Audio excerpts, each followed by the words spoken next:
Hello बच्चों, आज की वीडियो के अंदर हम बात करने वाले हैं अपने सबसे इंपॉर्टेंट टॉपिक की, जिसका नाम है प्रोराटा। आप लोग की कंपनी यानी कि इशू ऑफ शेयर कैपिटल के अंदर सबसे इंपॉर्टेंट टॉपिक आप लोग का यही है।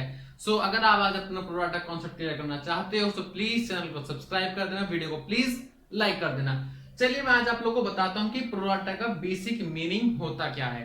बच्चों मान लीजिए कि कोई कंपनी है, ठीक है, और वो कंपनी मार्केट में 10,000 शेयर्स खरीदना चाहती है। जैसे कि आप लोग मार्केट हो, मैं एक कंपनी हूं। मैंने क्या करा, मैं आप लोग के बीच में मार्केट में गया और मैं जो हूं वहां पे कितने शेयर बेचना चाहता हूं, 10,000। लेकिन वहां पे भीड़ इतनी ज्यादा आ गई थी कि वो मेरे 15,000 शेयर को खरीदने के लिए तैयार है, जबकि मेरे पास तो 15,000 शेयर ही नहीं है। तो मैंने क्या किया, आप लोग कितना खरीदना चाहते हो, 15,000। आप लोगों ने मुझे एक्स्ट्रा पैसे कितने दे दिए मुझे, यानी कि टोटल आप लोगों ने कितने इशू करना चाहे, कितने खरीदना चाहे, 15,000। उसमें 10 तो मैं बेचना ही चाहता था, आप लोगों ने मुझे एक्स्ट्रा पैसा कितना दिया, 5,000 का। तो वो 5,000 या तो मैं आपको रिफंड कर दूं, मैंने कहा भैया शेयर नहीं है, जाओ जाओ, तो वो चले जाएंगे, तो ठीक है, वो कॉन्सेप्ट होगा आप लोगों का रिफंड का। लेकिन मान लो आप लोगों ने मुझे 5,000 जो शेयर एक्स्ट्रा पैसे दिए हैं, तो extra money will be receive on application but transfer to allotment. यानी कि जो पैसा मुझे एप्लीकेशन पर एक्स्ट्रा रिसीव हो चुका है, वो एक्स्ट्रा पैसा मुझे प्रोराटा यानी कि अलॉटमेंट पे ट्रांसफर करना ही क्या कहलाता है बच्चों, प्रोराटा कहलाता है। ठीक है, चलिए जैसे कि मैंने एक छोटा सा क्वेश्चन लिखा है, पहले मैं आप लोगों को क्वेश्चन समझा दूंगा, फिर मैं आप लोगों को प्रोराटा ही बताऊंगा कि बेसिक मीनिंग क्या होता है। बहुत सिंपल बेसिक मीनिंग है, इसके अलावा कुछ नहीं है। सुनिए, मान लो कोई कंपनी है और मार्केट में कितने शेयर इशू करना चाहती है, 60,000 शेयर इशू करना चाहती है। कितने रुपए का एक है बच्चों, 10 रुपए का। ठीक है, 3 रुपए की क्या है हमारी एप्लीकेशन, 3 की क्या है हमारी अलॉटमेंट। अब 10 में से 3 और 3 यानी कि 6 चले गए, तो कितने बचे हमारे, 4 रुपए। वो 4 रुपए हमारे कहां पे आ जाएंगे बच्चों, फर्स्ट एंड फाइनल कॉल पे।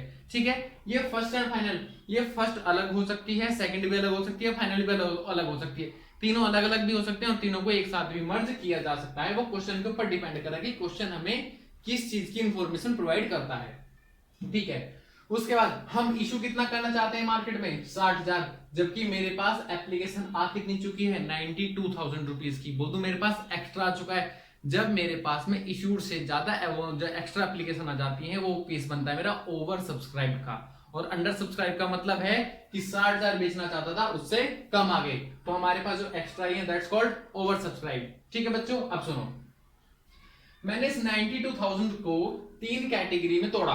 कैसे, 40,000 जो मतलब कि मैंने कैटेगराइज बनाई, मैंने कहा तुम यहां हो, तुम यहां हो और तुम यहां हो। ठीक है, तो 40,000 वालों को मैंने कहा इधर आओ। 40,000 वाले मेरे पास आए, मैंने बोला कितने शेयर खरीदने आपको, उसने बोला 40,000। मैंने कहा लो 40,000 और जाओ।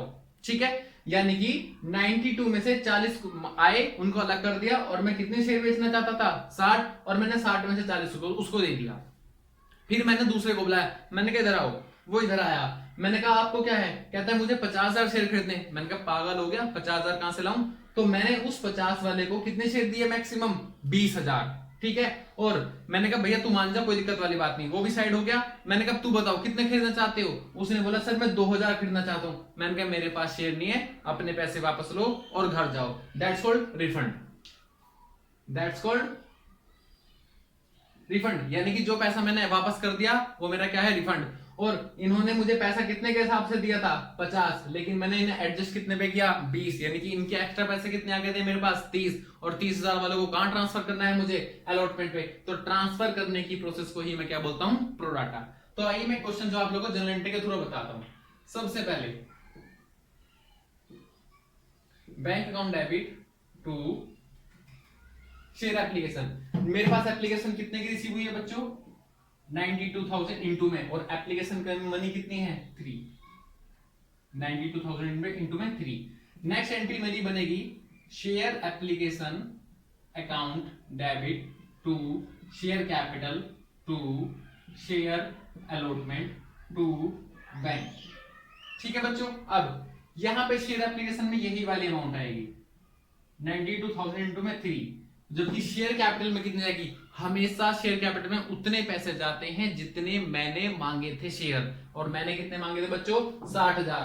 तो 60,000 इंटू में 3। शेयर अलॉटमेंट वो पैसा जो यहां से एप्लीकेशन से ट्रांसफर हुआ है। ठीक है, देखो ये 40 मांग रहे थे, हमने भी इन्हें 40 दिए, ना इनका हमारे ऊपर कुछ एक्स्ट्रा आया और ना ही हमने इन्हें कुछ एक्स्ट्रा दिया, नो प्रोराटा। लेकिन इस वाले केस में तो बनेगा जब सामने वाला एप्लीकेशन मांग ज्यादा रहा हो और जबकि मेरे पास शेयर कम हो, तो जो एक्स्ट्रा पैसे आते हैं वो ट्रांसफर हो जाते हैं मेरे अलॉटमेंट पे। तो यहां से कितना आएगा बच्चों, 30,000 इंटू में 3। बैंक रिफंड कितना कर दिया था मैंने, 2000 इंटू में 3, ये मेरा कुछ रिफंड हो गया। और इसी प्रोसेस को क्या बोलते हैं बच्चों हम लोग, प्रोराटा। हालांकि इसके बहुत सारे केसेस हैं, वो मैं आपको अगली वीडियोस में आने वाले में डिस्कस बनाऊंगा। और जो है मेरी कुछ वीडियोस ऑलरेडी बनी हुई, तो प्लीज आप उनको वॉच करिए, उसमें आप लोगों को सारे कॉन्सेप्ट, मेरी प्लेलिस्ट में जाइएगा, आप लोगों को डिस्क्रिप्शन में लिंक मिल जाएगा, सो वहां पे सारी वीडियो बनी हुई है। चलिए अब मैं नेक्स्ट एंट्री पास करता हूं,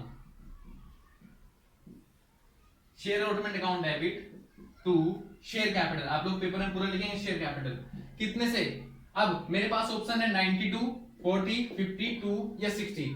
तो बेटा हमेशा ड्यू उतने से किया जाता है जितना मैंने मांगा है, और मैंने कितना मांगा है, 60,000। 60,000 इंटू में 3 रुपए की मेरी क्या है बच्चों, अलॉटमेंट की अमाउंट है, इंटू में 3, ये मैंने ड्यू कर दी। अब जब हम बैंक की एंट्री बनाएंगे तो देखना अमाउंट कैसे आएगी, bank account debit to share allotment. ठीक है, पहली बात तो क्वेश्चन ने हमें अपने आप से बोल दिया कि हमें टोटल कितने रिसीव हुए हैं, 84,000 रुपीज। अगर इस क्वेश्चन पर्टिकुलर की बात करी जाए तो 84 ये तो क्वेश्चन की बात हो गई।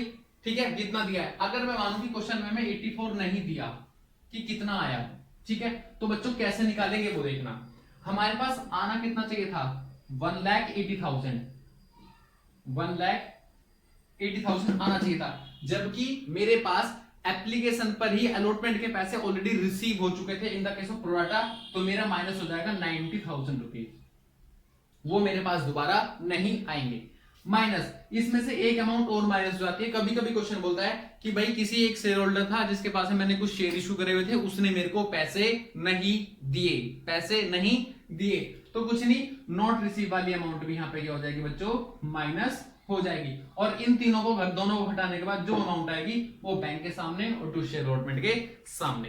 ठीक है बच्चों, अब अगर आप लोगों को मेरी वीडियो अच्छी लगी हो, मेरा कॉन्सेप्ट पढ़ाने का अच्छा लगा हो, तो मेरी वीडियो को लाइक कर देना और चैनल को प्लीज प्लीज प्लीज सब्सक्राइब करके जाना। और आप लोगों को जितने भी इंपॉर्टेंट वीडियोस होंगी मेरी इस वीडियो के डिस्क्रिप्शन के लिंक में आप लोगों को सब कुछ मिल जाएगा। सो आज के लिए thank you, tata bye bye.